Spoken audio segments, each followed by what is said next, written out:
Hi guys, James at Rampant Lion Reviews again for you today with another beer review. For this one we are going to head back over to California in America, the home of American craft beer of course, and we're going to return to a brewery that you saw me review for the first time in quite a while, just a few weeks ago, but we've got another one of their beers through the små partiers in Systembolaget here in Sweden. So for this one we're going to go back to Paso, Robles, which is of course home to Firestone Brewing Company, and we're having a taste of another one of the beers from the proprietor's vintage range. This is the 2018 iteration of the Parabola Imperial Stout. So depending on what vintage you have, this beer can be a whole host of different alcohol contents or ABVs. This one in particular is 12.7%, but I have seen some of them being listed as 14%. But this beer is very, very highly rated. It had a 100 overall on Rate Beer and a 100 within the style. And as I always say, you don't take Rate Beer as gospel, you take it with a bit of a pinch of salt, but usually it is a fairly good barometer of how good your beer is going to be. And I've certainly enjoyed the other one that I had in this vintage series, the Sticky Monkey, that I reviewed a couple of weeks ago. But yeah, really looking forward to this one, and as always I hope you guys enjoy my take on this beer. So anyway, as is usual with my reviews then, I'll tell you a little bit about the brewery. If you want to get straight to the tasting, just fast forward. All the usual links are in the description below. That's the brewery website, the link to my other Firestone reviews that I've done before. Hopefully I can add some more in the near future. There's all the usual social media. If you want to see more beer reviews, do please consider subscribing to the channel. The whole channel of course has a geography based tagging system, so you can go into the homepage and search for beer based on country, city, state, county, prefecture, whatever it is you're interested in. Do check out the playlists of beers from different countries. There is one there for all the American beers that I've reviewed for you. That's constantly being added to, and as always please do get in touch and let me know some of the other beers and breweries that you guys would like to see me review. It's always great to hear from you guys that are watching the videos, and the support that you show the channel is hugely appreciated. So anyway, to tell you a little bit about Firestone Walker then. So Firestone Walker, as I told you before, were founded back in 1996, and they're based in Paso, Robles, and also Bulton in California. And if you're wondering where these are, they're kind of in the Los Angeles area, if you like. I think, Paso Robles is just a little bit further north than that. It looks like an hour or two's drive perhaps. But the company is owned by two brothers, the two brothers-in-law, Adam Firestone, who is the son of Brooks Firestone, one of the politicians in California, and David Walker, who had studied brewing at the University of California at Davis. Quite a well-known and well-respected brewing school within craft beer circles these days. But very early on the company expanded their infrastructure, if you like, through the purchase of the SLO brewery, also located in Paso Robles, and they also bought Nectar Ales and brewed Nectar Ales after buying the company in 2005, but then they sold it on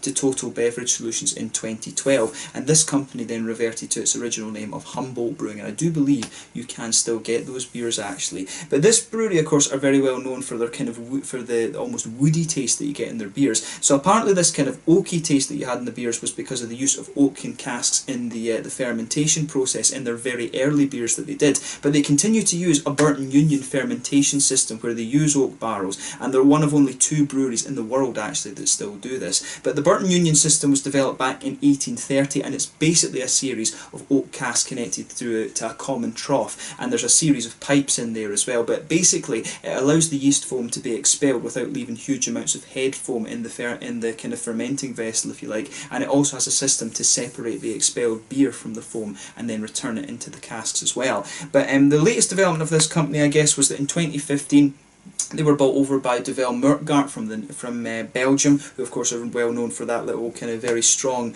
blonde beer they do. One of my favourite beers actually, the Duvel. But in 2015 they were sold to Duvel Merkgaard, but from what I gather it's pretty much more of a partnership. Duvel Merkgaard kind of still let these guys do their own thing, and Adam Firestone and David Walker are still heavily involved in the company. If you check out the brewery website you can see that they are still heavily involved, and they did recently start canning their beers as well from what I understand too. But these guys, I would say, from the European perspective, in terms of Californian beer, Firestone Walker were one of the ones that we got fairly early on. The very first Firestone Walker beer that I bought was called Double Jack, and it was a double IPA, and I'm sure I got that in Brewdog in Aberdeen actually, because it was just another brewery that I hadn't tried, and at that time of course I'm like, oh, something new, something new, something new, just try lots of different things. But of course since, particularly since 2015, since they signed up with Duvel Merkgaard, they have become a lot more widely available throughout Europe, and they are fairly popular over here in Sweden as well. well now.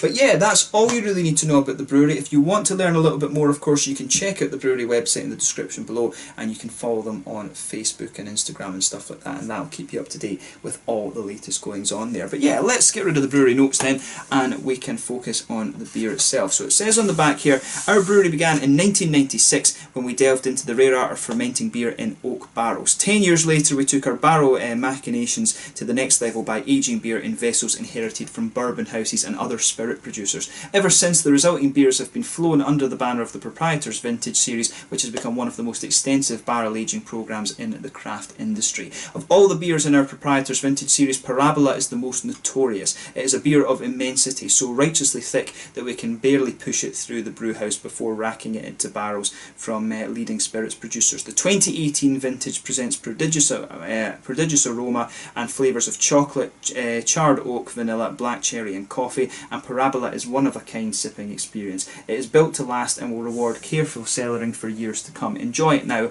or cellar in a dark, cool place between 45 degrees Fahrenheit and 55 degrees Fahrenheit. I'm not sure, that'll probably be somewhere between like sort of 8 degrees and about 12 degrees, something like that, but allow it to warm up in the glass when it's serving. And I've had this one out of the fridge for about half an hour actually. So yeah, just to tell you a little bit about the beer itself before we open it up. As I mentioned to you earlier, this one is a 12.7% Imperial Stout. The hops in this one are Zeus, which is used in the bittering stage, and the Hallertau is added a bit later on, and they've got a malt base of Maris Otter, Pale, Munich, Carahel, dark and light crystal malts and chocolate malts in there as well, and they've also got some oats and roast barley in there. So we can get rid of the brewery notes now, and we'll get this guy out and get on to the tasting. I'll just let you have a little look at the artwork on this before we open it up. There you can see, nicely presented in one of these little boxes from Firestone Walker. There's the bit I was reading to you.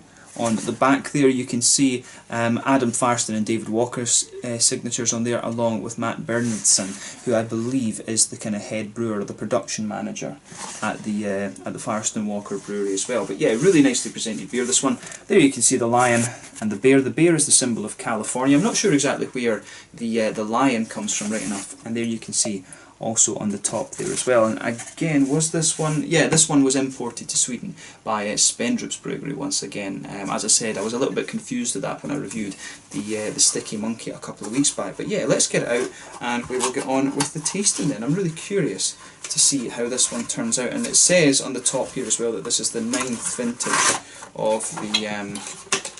of this particular beer.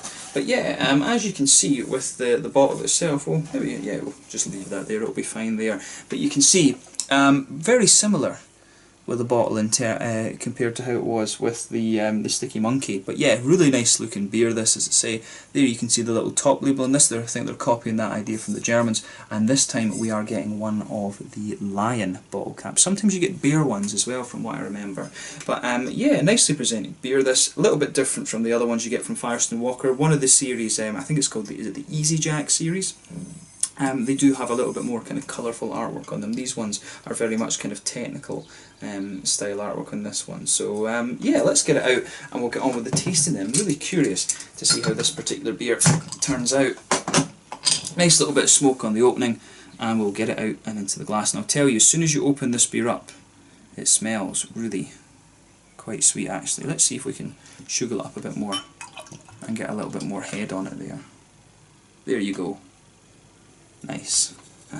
Yeah, you have to give them a little bit of an aggressive pour sometime, but I'll tell you straight away, the things that are coming into my nose out of this beer would be the oaky notes, a little bit of vanilla, and also some of the kind of red fruity notes. That's what's really jumping out of the beer at me at the moment. But as you can see, and as you would expect from an Imperial Stout, this beer's poured a very dark ebony rosewood colour. If I hold it up to the light, it does have a little tiny hint of that kind of Coca-Cola coloured edge to it. There is a little bit of light getting through it, but not very much at all. You can see there's about a half finger of a frothy, I would say medium tan head on this one. One or two big bubbles sticking towards the side of the glass, and a few little ones just heading up towards the bottom of that head there. But overall it does look pretty nice, but nothing particularly surprising about this one in terms of its appearance when you consider that it is an Imperial Stout. So yeah, let's take a closer look at that aroma then and just see how we get on with the beer. Oh, That one smells really nice. In terms of the aroma, this one is really leaning towards the sweeter side of things in terms of the Imperial Stouts, I think.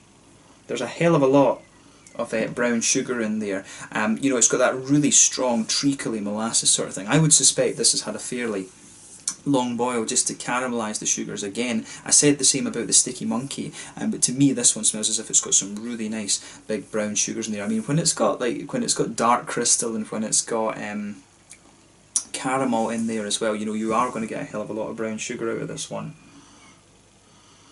But yeah, it does smell like a big boozy beast, this. It smells absolutely lovely. So yeah, at the back end of the beer you've really got the kind of woody notes, the oaky notes in there. You can smell some of the chocolate as well. It's got a lovely kind of high cocoa chocolate note to it, the aroma of this beer. Definitely some kind of vanilla notes in there which will be coming from the woody side of things as well. That almost gives the impression of a kind of more milky chocolate, I would say. But yeah, the brown sugars, as I say, is where this beer really kind of shines. You've got some of the more syrupy, thick, treacly notes. You've also got a little bit of... you also have a good chunk of a sort of... the kind of lighter, more sweet caramel. You've also got some kind of biscuity notes as well, which is very, very nice. Yeah, I really like how everything's going together in this one. It's a really, really interesting aroma in this beer. It's a very sweet smelling Imperial Stout, but as soon as you smell this one you can tell that it's pretty boozy. This one's only 12.7%. There have been versions of this beer, as I mentioned earlier, that are 14%, but it smells like an absolute monster. There's not anything particularly kind of surprising about the aroma here. I've had Imperial Stouts that smell quite a lot like this, but I get the impression that this one will be a more sweet Imperial Stout, if that makes sense, but it's got oats in it. And one of the beers in this series I know is an Imperial Oatmeal Stout, basically. I forget what the name of that one was, but there is an Oatmeal Stout in this range. But yeah, the way everything goes together in that beer is really quite nice. The way that the woody flavours or the woody aromas rather, are just infused in there is very, very nice. There's a little bit of earthiness to the hoppy side of things. When you can also pick up just a little touch of a grassy note out of this beer. That'll be because it's fresh, and I'm sure if you age this one a little bit it will kind of smooth out and you'll get less and less of the hops in there. But there's a nice little bit of there's a nice little touch of red fruit in there. It's got a little bit of a kind of juicy plummy note to it, I would say, but there's maybe a little touch of a raisiny sharpness and also some kind of candied fruity esters in there as well, which is really, really quite nice. So yeah, as I always say, take a little bit of time and just enjoy the aroma of the beer before you get stuck in. But we're going to have a taste of this one now and see what it's all about, because it smells pretty damn good, I have to say. I always enjoy these big sweet Imperial Stouts. So yeah, this one is the 2018 vintage of the Parabola, a 12.7% Imperial Stout from Firestone Walker Brewing Company over in Paso, Robles in California. Let's get stuck in. Slàinte, skål.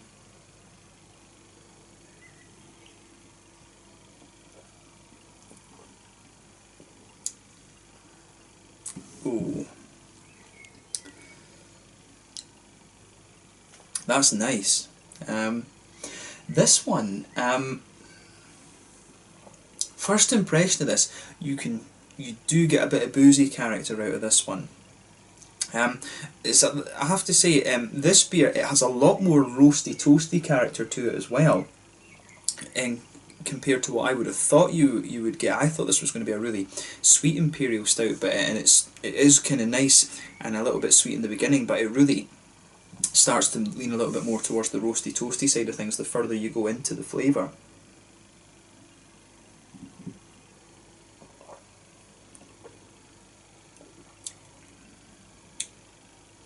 But yeah, I will say straight away, that is a really, really quite nice beer, this one. I can see why this one is quite highly sought after. I can't imagine with this beer, you know, if they had it up at about 14%, that must have been an absolute monster, because at 12.7% you can feel the alcohol in this one. You do get a good bit of warmth down here from this beer. It is a little bit, the one thing I'm noticing about it as well, it is a little bit, for me, this is a little bit lighter in the mouthfeel than some of the other Imperial Stouts that I've had.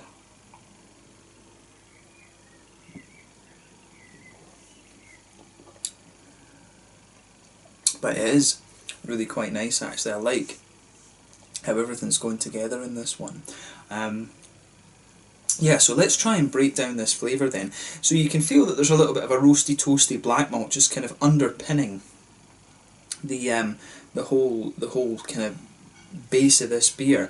On top of that, you start to get some of these nice high cocoa chocolate notes in there. It's a sort of 80-90% cocoa. You can feel that just going right across the kind of base of your palate there. If you go a bit further forward on the tongue, it starts to feel a little bit more like a kind of milky chocolate. And the main reason for that is the woody and oaky flavours are really infused into that, and you start to get the vanilla flavours a little bit more towards the front of the tongue. You start to get that sweeter side, pardon me, of the oaky part of the beer.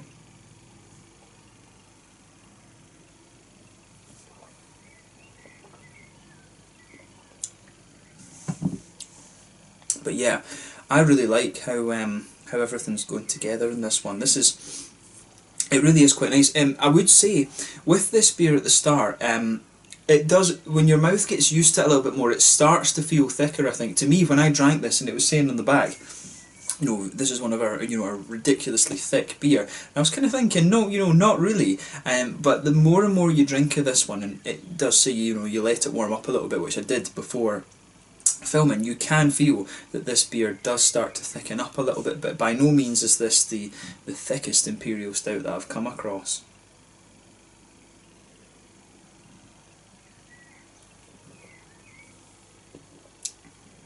But yeah, I do like how that's going together.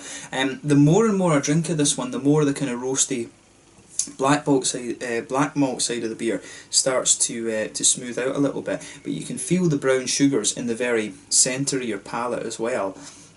So you've got a nice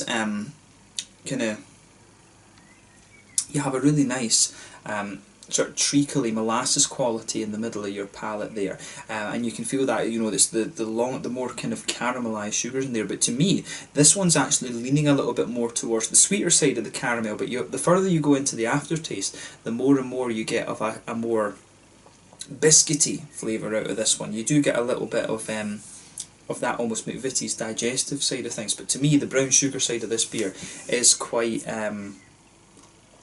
caramelly rather than anything else, and you get the woody oaky flavours coming out a little bit more towards the front of the palate. Like I was saying, there's a little touch of a nutty note. Just if you go to the very centre of your palate and come forward, there's a little touch of a kind of woody note to the sides, but then it's a little bit nutty in the middle, and the vanilla is kind of the vanilla flavours in this one are sitting up there as well. So the malty side of this beer is really kind of where everything's happening, and it's got a good level of complexity in it as well. I like how everything's going together in this beer, as I've repeated a couple of times. You can feel the booze down here in this one though, actually, and as I say, it's not the thickest of Imperial Stouts that I've come across, but the way the flavours all go together is very, very nice with this one. On the hoppy side of things then, in the back corners of the palate you get a little touch of earthiness there, but it's quite a smooth earthiness as well. That'll be the Hallertau hops, I would suspect, that are giving you that. I'm sure Zeus, if I remember correctly, is an American hop, but the Hallertau, or was it Tettnanger? It's gone right out of my head. It's one of the two German noble hops in there, but they've used some of that in there. You do get a little bit of that kind of that typical German earthy, but almost slightly sweet quality in the back of the palate there. And as you come further forward along the sides of your tongue, you can feel a little bit of a floral quality to the beer, and then round the very front curve of the tongue, you get just a little very slight grassiness in there, but the earthiness and the kind of smoothness of that does spread forward quite a little bit actually. I like that about this beer. It's interesting to have an Imperial Stout that's got one of these big American malt bases, but you also just got a little bit of that German noble hop quality in there. I really like that that combination. I started off drinking German beers, of course. That's where my whole beer journey began. But yeah, in terms of the fruity side of the beer then, as I always say, the fruity side of things comes out in that little oily bubble just behind the front curve of your palate. And I have to say, the fruity side of this beer is pretty nice.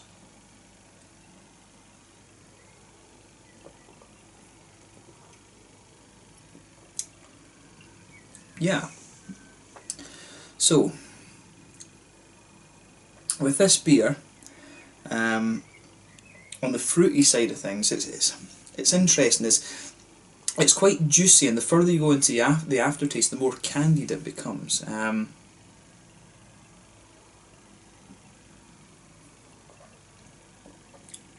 yeah, in the beginning, sound like a preacher there teaching Genesis. In the start of the flavour, in the beginning part of the flavour, you get some of the slightly sharper,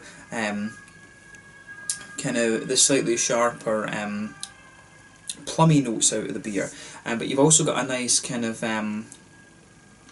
you also have a nice kind of juicy figgy note to the beer too. There's a little bit of an almost cakey sensation in the front of your palate as well, but it's also got a little touch of a medicinal quality to it as well. And I mean, being Scottish, you know, all alcohol is medicinal to me, but to me this beer, it does have a little bit of that almost kind of cough syrupy quality to it, which is quite a nice complexity to have. But yeah, it starts off with a little bit of a kind of juicy plum quality. It's got a little bit of a sharper raisin in there. The further you go into the aftertaste, to me it becomes a little bit more kind of figgy, if you like, and there's maybe a little touch of just a kind of candied fruit ester in there as well. It always reminds me of the little heart-shaped sweets you get in Haribo Star Mix. It's got some really nice there, but I like the presence of that slightly more sharp plum, and the raisins in this one are the juicy plum, I should say, and the slightly sharper raisins. That's nice to have that at the kind of front end of the flavour of the beer. But this beer is a lot more roasty and toasty than you might think from the aroma. But yeah, again, it's another really quite nice beer from Firestone Walker, and I think trying these big vintage beers like this is a real treat actually. So hopefully I can try some of the other ones. I'm just surprised they've not tried a Scotch ale in this series. They've got a barley wine, they've got two different types of stouts, you know, they've got a Belgian quad, there's a blonde barley wine or something in there as well. I'm just surprised they haven't had a go at a Scotch ale in this particular series, so maybe that's something for them to think about in the future. But yeah, in terms of an Imperial Stout, a really nice one. When we think about the mouthfeel of this beer, as I said, this is not the thickest Imperial Stout you're going to come across, by no means. So I would say this one, it's at the bottom end of full-bodied, but as I say, it's a little bit lighter than some of the styles, some of the examples of this style you're going to come across. Carbonation is fairly smooth in this one. The mouthfeel has a little bit of wetness to it, but mainly an oily mouthfeel. The malt base has a little bit of a roasty quality to it, and it dries out the further you go into the flavour. Some nice kind of sweetness and smoothness in there. Also a nice little bit of juicy fruity quality to this beer, and not too much in the way of hoppy bitterness. It's just a nice smoothness from the hops in there actually. So yeah, to me, very nice Imperial Stout. I like the way the brown sugars come out in this one, and also the juiciness of the fruits. Those are the plummy notes for me in this, and the way that the brown sugar comes out. It has a bit of that kind of treacly molasses thing, but mainly leans towards a sweet caramel, and the way the vanilla kind of jumps into that as well. And those are the three kind of unique qualities of this beer for me. But I really like this one. I wouldn't hesitate to drink it again. But you know, it was 129 crowns. You're talking about 10 British pounds, 12 euros. What would that be? You know, somewhere in the region of about $15 for one of these in terms of European prices. So it is a little bit pricey, but you know, for a kind of treat and to actually do the review of it, I think it was worth it. It's a nice little treat beer, this one. So yeah, probably it's cheaper for the guys over in the States to have a taste of this one. If you're watching from America, do let me know what kind of prices you're paying for these beers as well. That's always kind of interesting to know. But yeah, another very nice beer from Firestone Walker. I'm not surprised, because you know, they do some pretty good stuff, we know that.